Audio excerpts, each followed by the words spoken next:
نبی پاک صلی اللہ علیہ وسلم حضرت عبداللہ بن عمر فرماتے ہیں کہ ایک دن آپ نے تلاوت قرآن کرتے کرتے حضرت ابراہیم کی دعا کو پڑھا، فَمَنْ تَبِعَنِي فَإِنَّهُ مِنِّي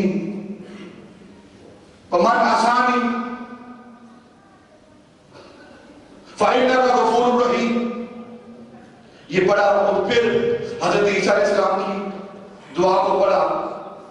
کہ عیسیٰ علیہ السلام نے اللہ کی بارگاہ میں عرض کی یا اللہ اگر تو ان کو عذاب دے گا تو یہ تیرے بندے ہیں،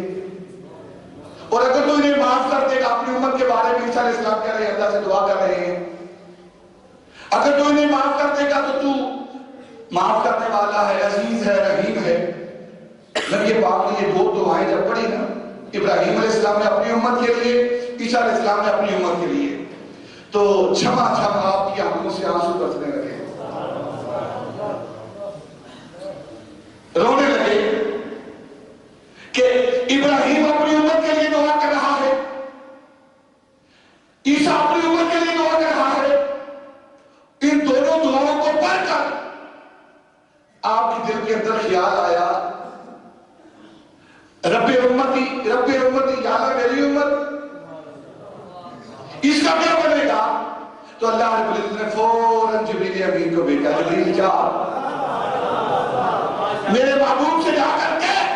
وَلَسَوْفَ يُعْطِيكَ رَبُّكَ فَتَرْضَىٰ، تو اپنے امت کے بارے میں سوچتا ہے، تجھے رب اتنا عطا کرے گا کہ تیری امت کے حوالے سے تجھے راضی کر دے گا، تجھے راضی کر دے گا تیری امت کے حوالے سے،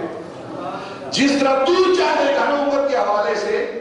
اس طرح اللہ تجھے راضی کرے گا۔ اس امت کی بات ہو رہی ہے۔